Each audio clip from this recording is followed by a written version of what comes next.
Oh, in 1 year. On June 30th, the Israeli Navy hijacked our small boat, the Spirit of Humanity, 19 miles off the coast of Gaza.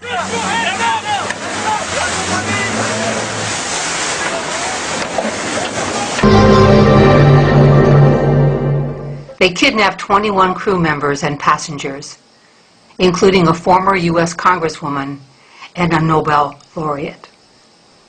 Then they forced them into port in Israel. Was this an act of piracy? And did Israel break international maritime law? The answer is yes. An act of piracy, as defined by the law of nations, includes illegal acts of violence or detention committed on the high seas or outside the jurisdiction of any state. Israel's hijacking of our boat fits the first part of that definition. The Spirit's unarmed passengers traveled on the high seas, vulnerable, uncertain if they would live or die, when the Israeli Navy surrounded them and took them prisoner. But this act of piracy pales in comparison to Israel's ongoing hijacking of Palestinian fishing boats.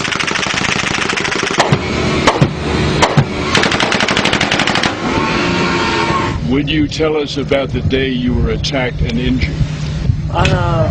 12th of March 2007, we light our lights that we need for fishing, and the Navy was know and see us in the boat as a fisherman working all. How far were you from shore? Beside shore of Rafah. How do you know this? How do you know? Do you have a GPS? Yes, we have GPS already. Suddenly, after we spent the night, it was at 5:30 in the morning. We heard the bomb and shouting suddenly. The shooting was about 30 minutes continuously. Then I heard the big sound and I felt I lost my hand.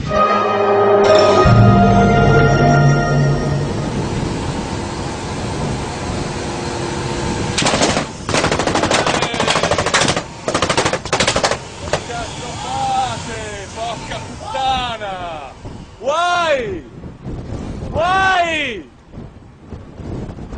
Why? We are civilian and why? No one seems to have the will to stop Israel. It acts with impunity, shooting Palestinian fishermen, kidnapping them, forcing them into Israeli waters, and stealing their boats.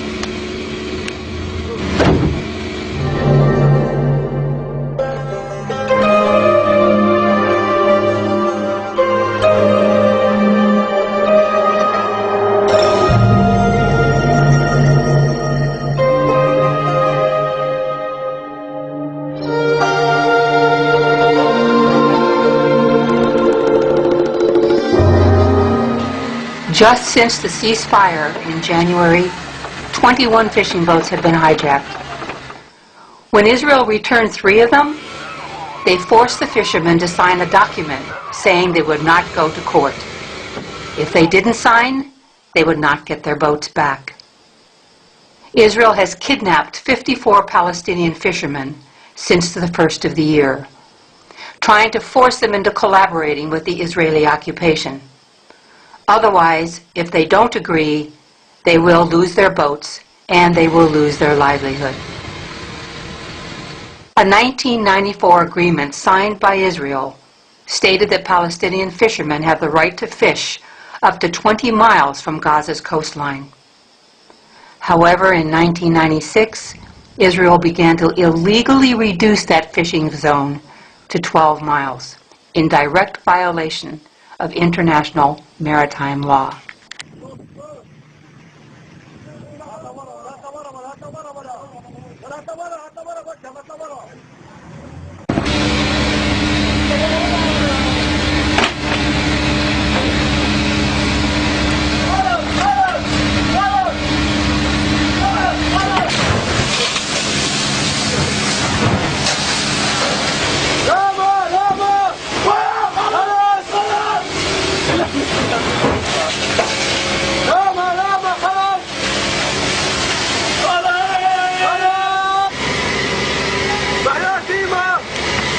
From 2002 to 2003, they squeezed the fishermen down to 6 miles from Gaza's shore. Today, it is often 1 to 3 miles, enforced by Israeli gunboats that shoot to kill Palestinian fishermen as they try to make a living for their families.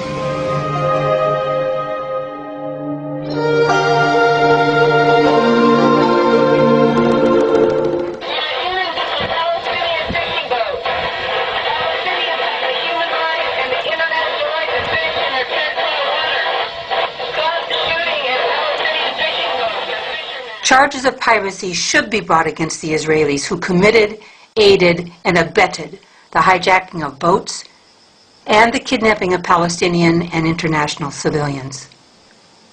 Governments and international civil society must do all that we can to pull Israel back into the bounds of international law and truly support the self-determination and human rights of the Palestinians and those of us who support them.